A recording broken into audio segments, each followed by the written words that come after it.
नमस्कार, मेरा नाम विजय है। तो आज हम बात करेंगे द साइकोलॉजी ऑफ मनी। ये है मॉर्गन होजल की एक बेहतरीन किताब जो फाइनेंस को लेकर के लिखी गई है, पैसे को लेकर के लिखी गई है, जिसमें बताता है कि पैसा सिर्फ कमाना ही इम्पोर्टेंट नहीं होता है। पैसों को लेकर के हमारी समझ और व्यवहार क्या होता है वो मायने रखता है। हम पैसा बहुत कमा लेंगे, लेकिन हम उस पैसे को लंबे समय तक अपने पास टिकाए रखेंगे, बनाए रखेंगे। ये सब चीज़ डिपेंड करता है हमारे व्यवहार पर, हमारे कौशल पर। जो हमारा मानसिक ब्लूप्रिंट तैयार होता है उस पर डिपेंड करता है। तो बहुत ही इम्पॉर्टेंट है, बहुत इम्पॉर्टेंट है। इस पुस्तक से मेरा एक वाकया मुझे याद आ रहा है। काफ़ी साल पहले की बात है। एक मेरे परिचित हुआ करते थे, वो विभिन्न तरह के पूंजी स्कीम में पैसा लगाते थे, खुद लगाते थे, दूसरों का भी लगवाते थे, और कई पूंजी स्कीम में उन्होंने पैसा लगाया हुआ था। एक बार उनसे मिलने जाना हुआ तो वहाँ पर मैं जब गया तो वहाँ पर एक तीसरे व्यक्ति से मेरा परिचय हुआ और हालचाल यानी फ़ोन नंबर का आदान प्रदान हुआ, और फिर बाय बाय तो समय निकल गया। कई सालों बाद हुआ कि ये जो पहले वाले मेरे दोस्त थे वो फ़ोन नंबर वगैरह बदल दिए, फिर मेरी कहीं बातचीत नहीं हुई। एक मेरे ऑफिस के कलीग थे, उनके पास मैं देखा वो व्यक्ति बैठा हुआ था और मुझसे बातचीत होने लगी, क्या हो रहा है, कैसे हाल है। फिर मैंने उससे दोस्त के बारे में बात हुई, वो जो थे वो कहाँ है आजकल, कैसे हैं। तो वो यार उन्होंने तो मुझे बहुत परेशानी में फंसा दिया। मैंने पूछा क्या किया। उन्होंने कहा कि उनका सिविल स्कोर खराब था। पर ध्यान दीजिएगा, उनका सिविल स्कोर खराब था, उनका लोन नहीं हो रहा था, उनको कार खरीदना था। तो उन्होंने मुझसे रिक्वेस्ट किया। क्या रिक्वेस्ट किया कि आप अपने नाम पर कार फाइनेंस करा दीजिए, मैं समय पर ईएमआई दूंगा।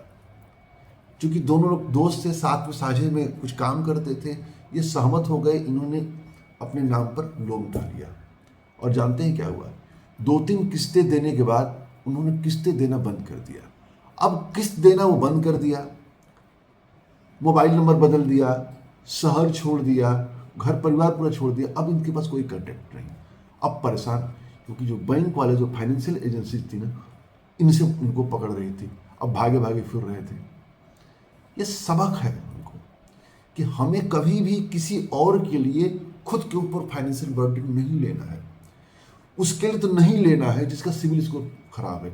ये मान के चलते हैं, ये मान लीजिए कि वो फाइनेंशियल रूप से पहले से ही गैर अनुशासित है, मतलब अनुशासनहीन है वो, तभी उसका सिविल स्कोर खराब हुआ है। और यदि हम उसके नाम पर फाइनेंस कराते हैं तो उसकी जो फाइनेंशियल अनुशासनहीनता है ना, हम उसको और बढ़ावा देते हैं, वो और ज़्यादा बर्बादी की तरफ जा सकता है। तो यदि हम उसकी भलाई चाहते हैं, मैं सही बात कर रहा हूँ, यदि हम उसकी भलाई चाहते हैं तो हमें कभी भी उसके नाम पर, यानी उसके लिए फाइनेंस नहीं लेना है। एक और प्रकरण ऐसा कुछ दिन पहले आया है कि उन्होंने किसी और के नाम पर, उनका भी फाइनेंशियल कंडीशन बहुत ख़राब थी, रिक्वेस्ट किया, पर्सनल लोन ले लिया। अब बैंक वाले इनको परेशान कर रहे हैं, ईएमआई जा नहीं रही है। तो सबसे पहले तो हमें ध्यान रखना है, हमें हमारा सिविल स्कोर ना खराब हो, हमारा फाइनेंशियल जो आदान प्रदान हो बहुत ही कंट्रोल हो, जितनी हमारी कमाई हो उसी के दायरे में हमको खर्च करना है। यदि हमारा खर्च बढ़ रहा है तो हमें कमाई के दूसरे रास्ते तलाशने हैं।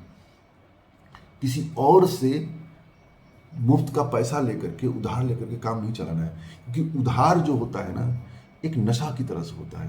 क्योंकि मेहनत तो होती नहीं है, जिसके सामने हाथ फैला दिया, पैसा मिल गया, और बहुत ही आसान पैसा होता है। मैंने कुछ लोगों को देखा है जो अपने फाइनेंशियल डिसिप्लिन नहीं होता है, वो क्या करते हैं कि ज़मीन जायदाद बेचने लगते हैं।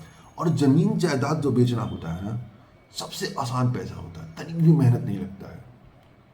ज़मीन जायदाद या जो भी आपके पास संपत्ति हो, तो उससे बेच करके जो पैसा आता है ना, बहुत आसान पैसा होता है। मैंने बहुत सारे लोगों को बर्बाद होते हुए देखा है। आप यदि अपने इर्द गिर्द देखेंगे ना, तो वहाँ बहुत सारे ऐसे लोग होंगे जो बर्बाद हो जाते हैं अपनी संपत्ति पर हाथ डाल करके। तो फाइनेंशियल एजुकेशन, फाइनेंशियल अनुशासन बहुत मायने रखता है, बहुत मायने रखता है। बहुत ध्यान देना है, बहुत सतर्क रहना है। तो इसको पढ़िए और फाइनेंशियल नॉलेज बढ़ाइए और बेहतरीन जीवन करिए। जय हिंद, जय भारत।